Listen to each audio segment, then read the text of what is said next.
আজ 19শে জ্যৈষ্ঠ শ্রী শ্রী লোকনাথ ব্রহ্মচারী বাবার 134তম তিরোধান দিবস। এদিন সকাল থেকেই মালবাজার শহরের মিলনপল্লীতে অবস্থিত লোকনাথ মিশনের আশ্রমে নানাবিধ অনুষ্ঠানের আয়োজন করা হয়েছে। সকাল থেকে শুরু হয়েছে ব্রহ্মচারী বাবা লোকনাথের বিশেষ পূজার্চনা। এই দিনের অনুষ্ঠানকে কেন্দ্র করে শনিবার মিশন প্রাঙ্গণে অনুষ্ঠিত হয় প্রতি বছরের ন্যায় স্বেচ্ছায় রক্তদান শিবির।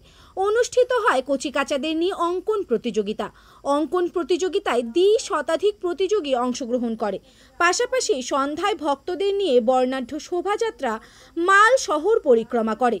রবিবার সকাল থেকে পর্যায়ক্রমে বাবার মঙ্গল আরতি, বাল্যভোগ, পাদুকা ও মহাপূজা, বিগ্রহ দর্শন, অঞ্জলি, বিশ্ব শান্তি যজ্ঞ, বাবার ভজন কীর্তন সহ বিভিন্ন অনুষ্ঠান অনুষ্ঠিত হয়।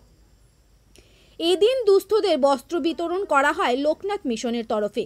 এদিন বিকেলে বাবার মহাপ্রয়াণ দিবসের মহা উৎসবে রাজভোগ নিবেদন করা হবে বলেও মিশন কর্তৃপক্ষের তরফে জানানো হয়েছে। পুজো শেষে মিশনে আগত সকল ভক্তবৃন্দ সহ সাধারণের মধ্যে বাবার মহাপ্রসাদ বিতরণ করা হবে। অনুষ্ঠান প্রাঙ্গণে মিশনের সম্পাদক মানিক ঘোষ জানিয়েছেন, প্রতি বছরের ন্যায় এবারও 134তম বাবার তিরোধান দিবস উপলক্ষে দুদিনব্যাপী একাধিক অনুষ্ঠানের আয়োজন করা হয়েছে। পাশাপাশি এদিন মালবাজার শহরের একাধিক বাড়িতেও বাবা লোকনাথের পূজার আয়োজন করা হয়। ত্রিকালদর্শী বাবা লোকনাথের 134তম তিরোধান উৎসবকে কেন্দ্র করে মাল শহরের লোকনাথ মিশন আশ্রমে এদিন সকাল থেকেই প্রচুর ভক্ত সমাগম ঘটে। Bureau report, daily Dooars news. ত্রিকালদর্শী ব্রহ্ম মহাপুরুষ শ্রী শ্রী লোকনাথ ব্রহ্মচারী আবার 134তম তিরোধান স্মরণ উৎসব আজ শুরু হয়েছে। আজ 1 জুন অনুষ্ঠানের শুভ উদ্বোধন। অনুষ্ঠানের আমাদের মূল পর্বের মূল অনুষ্ঠান স্বেচ্ছায় রক্তদান শিবির চলছে, তাতে আমরা ভালোই সাড়া পাচ্ছি। তারপরে আমাদের আজকের পরবর্তী অনুষ্ঠান 5 থেকে 15 বছর পর্যন্ত বাচ্চাদের মধ্যে একটি অঙ্কন প্রতিযোগিতা অনুষ্ঠিত হবে। তারপরে লোকনাথ বাবার ব্রহ্মচারী মূর্তি নিয়ে সারা মালবাজার প্রদক্ষিণ হবে, শোভাযাত্রা বের হবে। তারপরে গঙ্গা নিমন্ত্রণ অধিবাস এবং সন্ধ্যায় ভজন কীর্তন।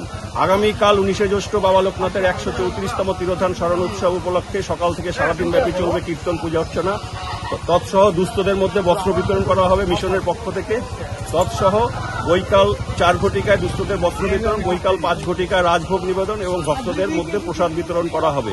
2 দিনব্যাপী অনুষ্ঠানটিকে সুন্দরভাবে সাফল্যমণ্ডিত করে তুলবার জন্য আমরা লোকনাথ মিশনের পক্ষ থেকে জাতি ধর্ম নির্বিশেষে সকল শ্রেণীর সম্প্রদায়কে জানাই আন্তরিক প্রীতি, শুভেচ্ছা, অভিনন্দন।